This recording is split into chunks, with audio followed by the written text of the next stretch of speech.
pessoal, bem-vindo ao meu canal do YouTube.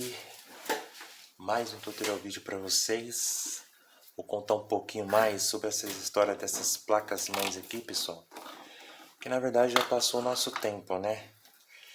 Mas geralmente hoje em dia você vai encontrar muita sucata essas placas mãe aqui, tá bom? Infelizmente essas placas mãe estão sumindo no mercado, né? Mas vamos contar um pouquinho a história. Quando nós ouvimos alguém falar sobre computadores, a conversa é sempre a mesma. Meu processador é assim. Minha placa de vídeo tem tantos MB de memória, coloquei mais um HD de 100 GB e por aí vai. Entretanto, dificilmente ouvimos alguém citar a marca ou modelo da placa-mãe que está utilizando. Mas a placa-mãe é importante? A resposta para essa pergunta é óbvia. É claro que ela é importante. Na verdade, ela é sem dúvida o componente mais importante em um computador. Depois do processador, isso porque apenas a partir da escolha do processador é que iremos determinar qual modelo da placa-mãe ou motherboard será o mais adequado. A placa-mãe, por sua vez, determina o que é possível instalar em nosso computador. Por exemplo, dependendo da motherboard escolhida, poderemos ou não utilizar uma placa de vídeo com suporte a GP4X ou um dispositivo USB V2. Voltemos um pouco no tempo. Há alguns anos, os computadores equipados com processadores 286 eram os modelos mais almejados e sonhava-se com o lançamento de 386. Lembrando-me que não havia preocupação com o modelo de placa-mãe a ser escolhido. Aqui no Brasil não havia muitas opções no mercado e os modelos disponíveis praticamente não apresentavam diferença entre si. Com o passar dos anos e com o desenvolvimento cada vez mais rápido da tecnologia, as placas-mães passaram a ter uma importância fundamental em qualquer tipo de computador. Hoje em dia ela é que dita as regras com relação às atualizações, o que costumamos chamar de um jargão técnico de upgrade e até mesmo ao desempenho do equipamento. Modelos. Existem no mercado inúmeros modelos de motherboard. Como então escolher a melhor opção? Em um primeiro momento, essa escolha está ligada diretamente ao modelo do processador. Para algum deles, como os da VIA, por exemplo, algumas alternativas para a escolha de placa-mãe. Em compensação, para outros, como os Atlons da AMD ou como os Pentium 4 da Intel, existe uma infinidade de modelos disponíveis. Por isso, a primeira coisa a fazer antes de escolher a placa-mãe ao processador é definir o tipo de equipamento que se precisa. Você escolher, por exemplo, um Pentium 4, de preferência uma placa da própria Intel, elas são totalmente compatíveis e proporcionam um melhor desempenho.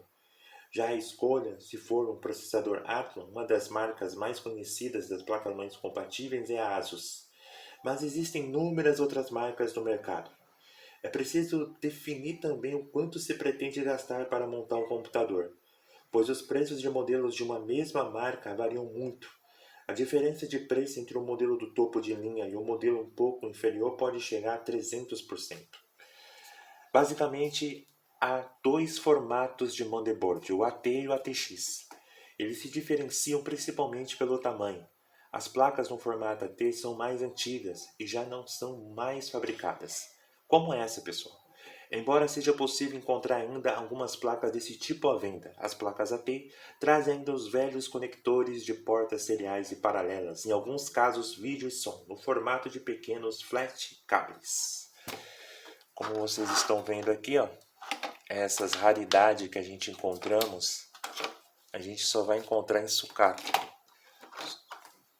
Dificilmente você pode encontrar no mercado funcionando, mas caríssimo.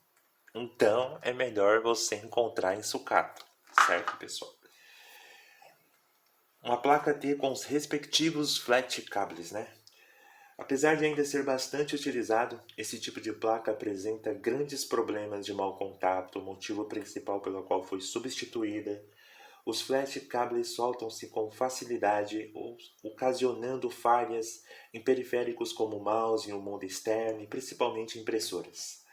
A grande vantagem em que se usa esse tipo de placa hoje é o seu baixo custo.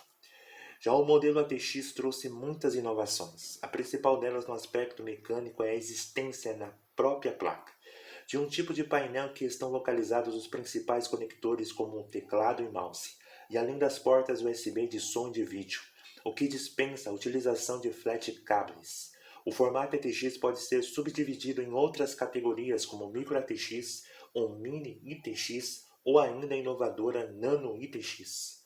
Além do aspecto mecânico, o padrão ATX possui uma estabilidade de tensão de alimentação. Nunca utilize o termo incorreto voltagem, muito superior à dos modelos do tipo AT. Outra boa novidade foram os botões de liga e desliga inteligentes, controlados diretamente pela placa-mãe. Com eles, os equipamentos modernos podem ser desligados pelo software e que possibilita uma gama muito grande de aplicações. Em alguma delas, placa ATX com seu painel traseiro. Em relação a isso, botões de desligar acionados por um simples clique do mouse. Ativação e desligamento com horários pré-determinados e ativação do recebimento de uma mensagem de e-mail ou fax. Componentes, pessoal. Qualquer modelo de placa-mãe, independentemente do fabricante, traz basicamente os mesmos tipos de componentes. Entre eles, slots, os conectores dos quais são encaixadas as placas-mães de expansão, soquetes conectores para portas seriais paralelas, controladoras de drive de disquete, discos rígidos ou drive de CD-ROM, chipsets, BIOS, módulos de bateria, reguladores de tensão e uma infinidade de outros componentes.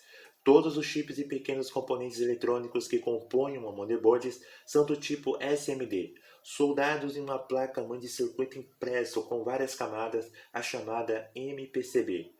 Bom, com essa placa que faz a ponte de conexão e transmissão de dados entre os periféricos e o processador, todo o seu funcionamento precisa ser criteriosamente orquestrado para que não ocorram erros de bip nem problemas elétricos ou magnéticos. Bom, a implementação de técnicas avançadas na produção desse componente é justamente o que diferencia uma placa de alta qualidade dos modelos ruins. Em detalhe do SMD, Soffersen, Mondeted, Device. Bom, pessoal, em relação a isso que eu quero dizer para vocês, trazendo um pouquinho de conhecimento dessas placas-mãe, e eu quero dizer uma coisa para vocês, pessoal. Hoje em dia, se a gente for comparar uma placa-mãe 1155, 1156, 1151, placa-mãe 1150, 775, 939, 754, 478, 462, 370, em diversos soquetes de placa-mãe, dificilmente você vai encontrar uma placa-mãe dessa aqui dando problema, pessoal. É muito difícil. A bichinha pode passar 10, 20, 30, 40, 100 anos, mas a plaquinha vai estar funcionando. Por quê? Porque a qualidade dessa placa fabricada naquele tempo era excepcional, tá bom? Sensacional. Espero que tenham gostado desse vídeo. Se inscreva no canal, compartilha. Fui, pessoal.